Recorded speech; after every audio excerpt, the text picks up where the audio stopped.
बनाने वाली 2 बहू, खाने वाला 2 दर्जन ससुराल। उई अम्मा, पराठा बनाकर मेरी तो कमर अकड़ गई। अंजू, मेरे हिसाब से अब सभी का पेट भर गया है, तभी शांति है। चलो गैस बंद कर दो। अंजू गैस बंद करने वाली थी, तभी बाहर से दादिया सास और नानी सास एक ही सुर ताल में पराठे की फरमाइश करती हैं। अरे बहू, जल्दी से और पराठे ले आओ। ये सुनते ही अंजू गुस्से में दांत पीस कर बोलती है, लो आ गया ऑर्डर। ये दादी सास और नानी सास तो खाने पीने के मामले में बाकियों से भी ज्यादा पक्की हैं। एक बार में 25-25 पराठा ठूस जाती हैं। ये रसोई है या अखाड़ा? खून पी रखा है। ये ससुराल नहीं, कैद खाना है। कैद खाना कहाँ फंस गई आकर। सच में ऐसे ससुराल वाले हम बहू के लिए बड़े हानिकारक हैं, मगर अब पछता कर भी क्या हो जब चिड़िया चुग गई खेत। आखिर ये दोनों बहुएं किस फैसले के लिए पछता रही हैं और आखिरकार इतने भड़के मिजाज में क्यों हैं? सारा माजरा समझने के लिए पिछली कहानी से पेश करते हैं। चलो बहुओं, जल्दी से इस कलश को गिराकर अपने ससुराल में गृह प्रवेश करो। देखो सब लोग तुमसे मिलने को बेकरार हैं। दोनों बहुएं ससुराल में दर्जन लोगों को देखकर घबरा जाती हैं। भगवान, ये ससुराल है या कुनबा? कितने सारे लोग हैं यहाँ। क्या ये सारे के सारे लोग हमारे ससुराल के ही सदस्य हैं? अगर ऐसा हुआ तो दर्जनों लोगों का खाना बनाने में हम दोनों की तो बैंड बज जाएगी। नहीं नहीं नहीं, ऐसा थोड़ी होगा। मैं बेकार ही ज्यादा सोच रही हूँ। आधे से ज्यादा तो रिश्तेदार होंगे, आप ही थोड़ी देर में चले जाएंगे। तभी लाठी लिए खड़ी दादिया सास सख्ती से बोलती है, अरे पोता बहू, दोनों मुहूर्त बन कर क्यों खड़ी हो भाई? आगे और हम लोगों से आशीर्वाद लो और हमारे पैर छुओ। इतने सारे लोगों के पैर छूने पड़ेंगे, फिर तो गई भैंस पानी में। रचना और अंजू सबके आशीर्वाद लेती हैं। बहुओं, तुम दोनों बड़ी सौभाग्यशाली हो जो तुम लोगों को दादी नानी बुआ फूफा मौसी मौसा और तुम्हारी नंद नंदोई सबके आशीर्वाद मिल गए। अब तुम दोनों भी जाके आराम कर लो। जी माँ जी। जैसे ही दोनों जाने लगती तो नानी सास शकुंतला टोकती है, अब सवेरे एकदम टाइम से उठ जाना, काहे कि तुम दोनों की पहली रसोई है। जी नानी जी। सुबह के जैसे ही 5 बजते हैं तो ननद आशा दोनों का दरवाजा बजा देती है। भाभी, ओ छोटी भाभी, बड़ी भाभी, जल्दी से जाग जाओ, आज पहली रसोई है। अंजू आंख मलते हुए उठकर बैठ जाती है। जी आती हूँ नंद जी। हे भगवान, अभी तो केवल 5 बज रहे हैं, कितनी जल्दी उठा दिया। खैर, अब उठ गई हूँ तो नहा धो लेती हूँ। थोड़ी देर में दोनों बहुएं रचना अंजू रसोई में पहुंचती हैं, जहां किचन का ज्यादा हिस्सा राशन के बड़े बड़े कट्टे से भरा हुआ था और ऐसा ही हाल दराज में था। हे भगवान, ये रसोई है या किराने की दुकान? मुझे तो देखकर ऐसा लग रहा है कि हमारे ससुराल वालों ने साल भर का राशन एक ही बार में डलवा दिया है। देखो ना, इतना सारा आटा चावल दाल और पूरा का पूरा दराज मसाले से भर गया है। इतना सारा अनाज रसोई में मौजूद देखकर अंजू बोलती है, पता नहीं, लेकिन मुझे तो दाल में कुछ और ही काला लग रहा है। रचना, कहीं ऐसा तो नहीं कि ये 2 दर्जन ससुराल वाले इसी घर में रहते हैं? तभी मौसी सास और बुआ तीनों बहुत सारी मात्रा में ताजा ताजा सब्जी और दूध लेके रसोई में आती हैं। और देखो पद्मा भाभी, बहुएं जाग गई हैं। चलो बहुओं, ये लो, इन सब्जियों की अच्छे से छटाई कर लेना और मेरे लिए बढ़िया कढ़ाई पनीर बनाना मलाई मार के। अब बहू, मेरे लिए तो बढ़िया से सरसों का साग बना देना, ठंड का मौसम है, मुझको तो वही भाता है भैया। अच्छा, तुम दोनों जाओ, मैं दोनों बहू को सबकी पसंद समझा दूंगी। पद्मा एक लंबी चौड़ी खाने का ऑर्डर बताने लगती है। देखो बहू, तुम दोनों को खाने में सरसों का साग, मक्के की रोटी, कढ़ाई पनीर, मलाई कोफ्ता, रबड़ी रसमलाई और हाँ, ठंड का मौसम है तो गाजर का हलवा बनाना है। और तुम्हारे नंदोई नॉनवेज खाने की बहुत शौकीन है तो उनके लिए चिकन करी बना देना, बढ़िया से साफ सुथरा करके। इतनी सारी फरमाइश सुनकर दोनों बहू के सर से चिड़िया उड़ जाती है और सास के जाते दोनों बड़बड़ा उठती हैं। हे भगवान, आज तो इन रिश्तेदारों ने हमारी मिट्टी पहाड़ कर दी। खाने वाले दर्जन लोग और बनाने वाली हम 2 बहू, सब कुछ कैसे होगा? कोई बात नहीं, अभी अभी की बात है, दोपहर की ट्रेन से सब लोग चले जाएंगे तो काम हल्का हो जाएगा। मैं सब्जी काटती हूँ, तुम तब तक पूरी का आटा लगा लो, क्योंकि पूरी छानने में ज्यादा टाइम लगेगा।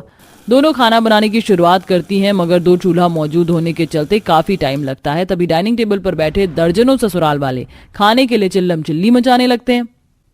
मम्मी, मुझको जोर की भूख लगी है, पेट में चूहे दौड़ रहे हैं, मामी खाना कब लाएंगी? बस खाना आने ही वाला, रोहन थोड़ा वेट कर लो, भाभी जरा जल्दी कीजिए। जी नाना जी, बन रहा है।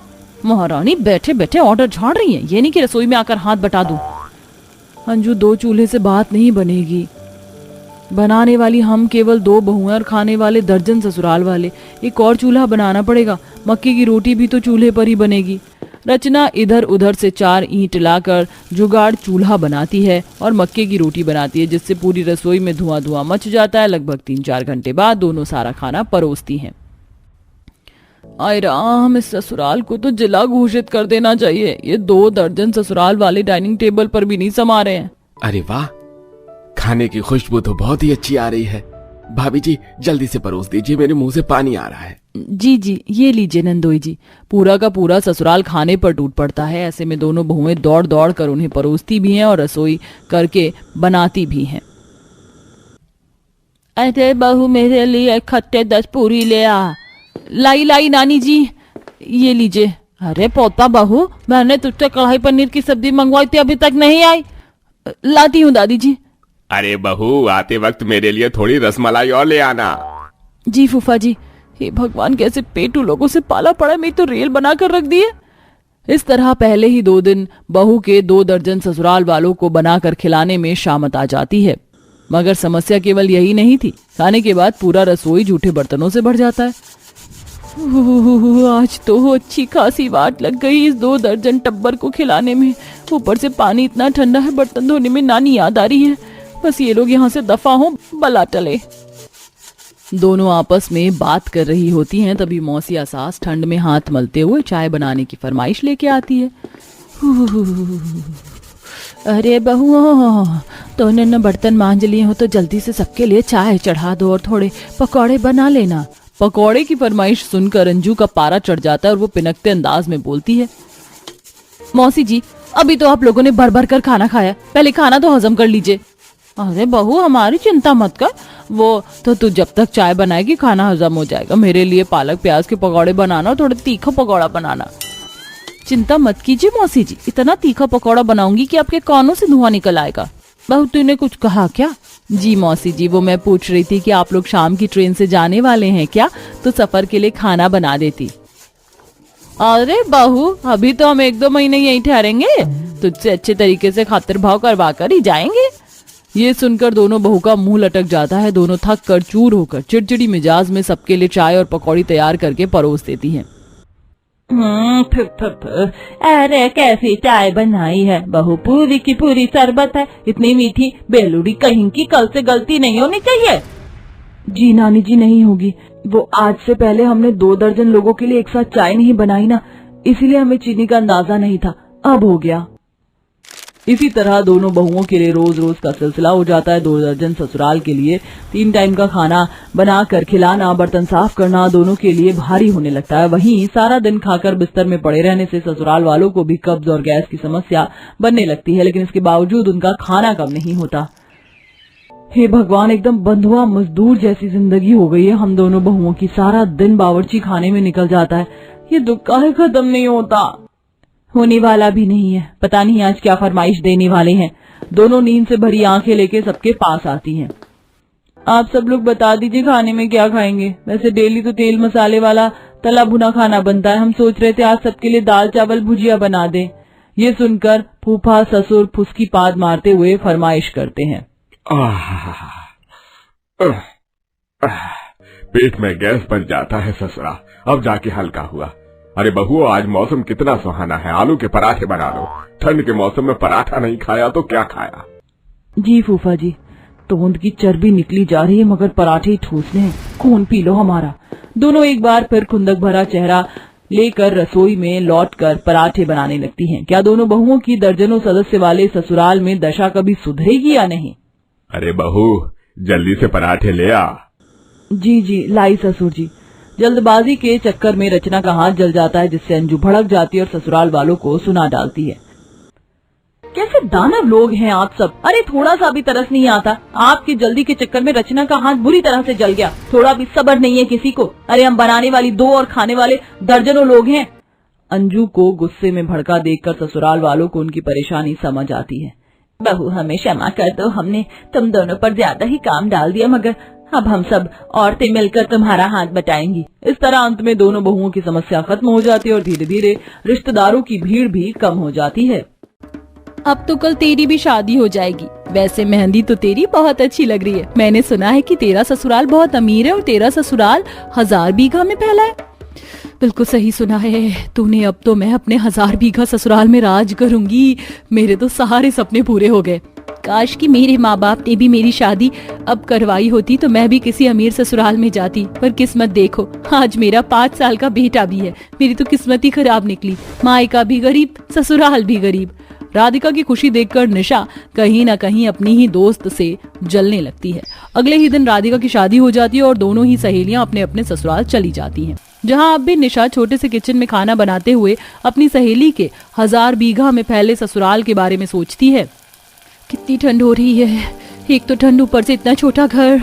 उस राधिका का ठीक है, 1000 बीघा में फैला ससुराल, उसका एक कमरा कितना बड़ा होगा। उसकी रसोई तो मेरे इस घर के 4 गुना बड़ी होगी। कितना आराम से वो खाना बना रही होगी। उसकी रसोई में तो सारा सामान होगा, कुछ भी ढूंढने में कोई दिक्कत नहीं होगी। एक मेरी रसोई देख लो, इतनी छोटी है कि पन्नियों में सामान भर के रखना पड़ता है। निशा अपनी ही सोच में खोई रहती है कि तभी वहाँ उसकी सास आशा आती है और सब्जी ले जाती हुई अपनी बहू से कहती है, बहू किस सोच में डूब गई है। मैं सब्जी बाहर कमरे में लेकर जा रही हूँ, बाकी का खाना तू लेकर आ जा। हाँ आ रही हूँ। कितना छोटा घर है मेरा। मेरी दोस्त तो इस वक्त डाइनिंग टेबल पर बैठकर खाना खा रही होगी और मुझे इस ठंड में अपने गरीब परिवार के साथ जमीन पर खाना पड़ेगा। इतना सोचकर निशा अपने परिवार के साथ बाहर खाना खाने बैठती है। समय यूं ही बीतता है और बीतते समय के साथ निशा को हर समय अपनी दोस्त राधिका के 1000 बीघा में फैले महल जैसे घर की याद आती है। ऐसे ही एक दिन जब सोचते हुए निशा खाना बना रही होती है तो गोलू खेलता हुआ आता है और अपनी माँ से टकरा जाता है, जिस वजह से सारी दाल रसोई में फैल जाती है। ये क्या किया तूने? सारी दाल गिरा दी। हमारा छोटा सा घर है, दिखाई नहीं देता। हमारा घर मेरी दोस्त के घर की तरह 1000 बीघा में नहीं फैला है जो तू घर में खेलता रहता है। अरे भाभी, आप ठंड में गोलू को मार क्यों नहीं है? बच्चा ही तो है, इसमें उसकी क्या गलती है? सही कहा, गलती मेरे बेटे की नहीं आप लोगों की है। कितनी बार मैंने बोला है आप लोगों को कि घर के बाहर एक छोटी सी रसोई या कमरा बना लो। दिक्कत होती है मुझे इतने छोटे से घर में काम करने में। एक छोटी सी रसोई और एक कमरा है बस। इसमें मुझे कितनी दिक्कत होती है वो मैं ही जानती हूँ। निशा अपना सारा गुस्सा अपने ससुराल वालों पर निकाल देती है, पर उसके ससुराल वाले उसे कुछ नहीं कहते क्योंकि वो भी उसकी परेशानी समझ रहे होते हैं। इस तरह कुछ दिन बीत जाते हैं और एक रात जब पूरा परिवार ठंड में कांपते हुए आंगन में आग जलाकर उसके चारों तरफ बैठकर खाना खा रहे होते हैं, तब भी निशा खड़ी होकर अब भी गहरी सोच में डूबी होती है। मेरी दोस्त का घर कितना बड़ा होगा? हमारी गली के 5 घर मिलाकर तो होगा ही होगा। क्या क्या सामान रखा होगा। काश कि मैं कभी देख पाती 100 बीघा में फैला उसका ससुराल। निशा, खड़ी खड़ी क्या सोच रही हो तुम? हमारे साथ बैठकर खाना खा लो। कहाँ बैठकर खाना खाऊं? इस आग के ऊपर इतना छोटा सा तो घर है हमारा और मेरी बात तो किसी को सुनाई नहीं दे रही। बैठने की जगह है नहीं और आप लोग कह रहे हैं कि मैं आपके साथ बैठकर खाना खा लूं। निशा, नाराज मत हो, मैंने सोच लिया है। अगले हफ्ते ही हम हमारे घर के बाहर एक छोटी सी रसोई या कमरा बनवा देंगे तुम्हारे लिए। फिर तुम्हें खाना बनाने में या घर के काम करने में दिक्कत नहीं आएगी। अब जिधर खड़ी हो उधर ही बैठकर खाना खा लो। क्या सच में? ये तो बहुत अच्छी बात है, पर जब घर में काम चलेगा तो हम लोग रहेंगे कहाँ? बहू, मैं और विक्रम यहीं रहकर काम करवाएंगे। तू गोलू और काजल के साथ अपने मायके चली जाना। घर में काम चलने की बात सुनकर निशा की खुशी का ठिकाना ही नहीं रहता। इस तरह 2 दिन बीत जाते हैं और एक दिन उसके घर उसकी दोस्त राधिका महंगे कपड़े और सोने से लदी उससे मिलने उसके ससुराल आती है। अरे राधिका, तुम यहाँ मेरे ससुराल में? तुम इतने छोटे से घर में कैसे? मुझे बता तो देती कि तुम आ रही हो। भाभी, आप अपनी दोस्त के साथ कमरे में बैठिए, चाय मैं बनाकर ले आती हूँ। नहीं नहीं, इन सब की जरूरत नहीं है। वो तो मैं अपने मायके जा रही थी तो सोचा कि तुमसे मिलते हुए जाऊं। वैसे भी जब से शादी हुई तब से हम मिल नहीं पाए हैं। वैसे तुम्हारा घर भले ही छोटा है पर काफी अच्छा है। तुम मुझे अपना घर दिखाओगी नहीं? दिखाने लायक है क्या? मेरा तो छोटा सा घर है, एक कमरा है और एक छोटी सी रसोई है। वैसे हमने सोचा है कि हम एक छोटी सी रसोई और बनाएंगे, फिर जो हमारी पुरानी रसोई है उसमें गोलू सो जाएगा या घर का कोई सामान रख लेंगे। बड़ी दिक्कत होती है छोटे से घर में सर्वाइव कर पाना। ऐसा मत बोलो, मुझे तो तुम्हारा घर बहुत अच्छा लगा। सब कुछ पास में ही है, किसी भी चीज की फिक्र नहीं, सारा काम झटपट हो जाता होगा। मुझे तो अपने ससुराल में अपने मायके की याद आती है। खुश थी मैं अपने छोटे से घर में। मैं तो बस तुम्हें यही कहूंगी, जितना है उतने में ही खुश रहो। राधिका निशा से मिलकर वहां से चली जाती है, पर निशा को राधिका की बात समझ नहीं आती कि वह कहना क्या चाहती थी। इसी तरह कुछ दिन बीत जाते हैं और निशा के घर में काम शुरू हो जाता है और रहने के लिए निशा राधिका को फोन करती है। राधिका, तुम्हारी मदद चाहिए। मेरे माँ बाबूजी गंगा नहाने गए हैं और मेरे घर में काम चल रहा है, तो क्या तुम मुझे अपने घर में कुछ दिन रहने के लिए जगह दे दोगी? हाँ हाँ निशा, क्यों नहीं। इसी बहाने तुमसे मिलना भी हो जाएगा और ससुराल में मेरा भी थोड़ा मन लगा रहेगा। अगले ही दिन निशा अपनी नंद और बेटे के साथ अपनी अमीर दोस्त के घर जाती है, जहां वो सबसे पहले काम आते ही 1000 बीघे वाला ससुराल देखती है। ये देख, ये बड़ा सा गार्डन है, चल अंदर। ये लिविंग हॉल है, बहुत बड़ा। अब आगे चल, ये किचन। इस तरह राधिका उसे पूरा घर दिखाती है। 1000 बीघा में फैला ससुराल देखकर निशा हैरान हो जाती है। घर के बाहर बड़ा सा गार्डन एरिया, बड़ा सा हॉल और आलीशान रसोई देखकर उसकी आंखें फटी की फटी रह जाती हैं। अब उन्हें एक कमरा भी दिया जाता है। भाभी, आपकी दोस्त तो बहुत अमीर लगती है। इनका एक कमरा हमारे घर से भी बड़ा है। मैं तुम लोगों के लिए गरम गरम खाना लेकर आई हूँ। चलो पहले खाना खा लो, उसके बाद बहुत सारी बातें करेंगे।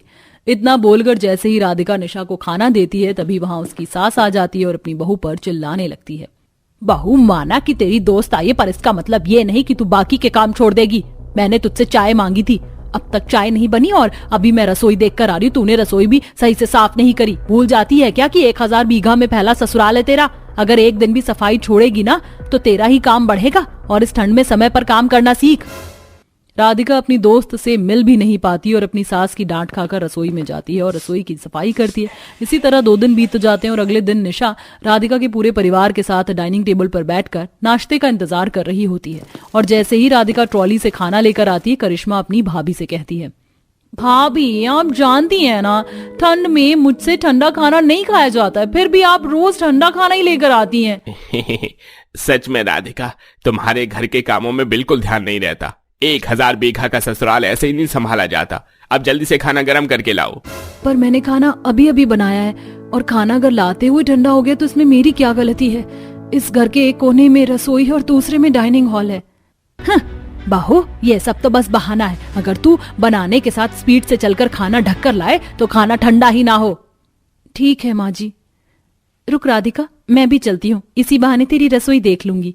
अपने ससुराल वालों की बात सुनकर राधिका निशा के साथ उदास होकर ट्रॉली लेकर डाइनिंग हॉल से निकलकर लिविंग हॉल से होकर किचन में खाना गर्म करने के लिए जाती है। इतना दूर किचन देखकर निशा तो एक ही चक्कर में थक जाती है, पर राधिका 2-3 चक्कर लगाती है और सबको गर्म खाना खिलाती है। सबके खाना खाने के बाद राधिका सीधा बर्तन धोती है।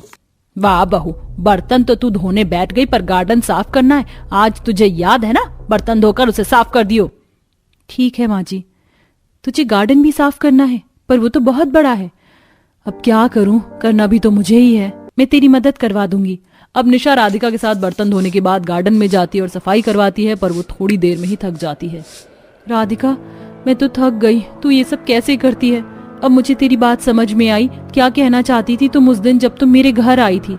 अपनी दोस्त की ऐसी हालत देखकर निशा को उसकी बातें याद आती हैं और वो समझ जाती है कि उस दिन राधिका उसे क्या समझाना चाहती थी। अब वो जब तक वहां थी तब तक उसकी मदद करती थी। इसी तरह कुछ दिन बीत जाते हैं और वो घर जाने का सोचती है, पर घर वापसी से पहले वो अपनी सहेली के लिए एक नौकर का इंतजाम करवा कर जाती है, ताकि 1000 बीघे वाले ससुराल में उसे दिक्कत ना हो। वो अपने ससुराल वापस आती है।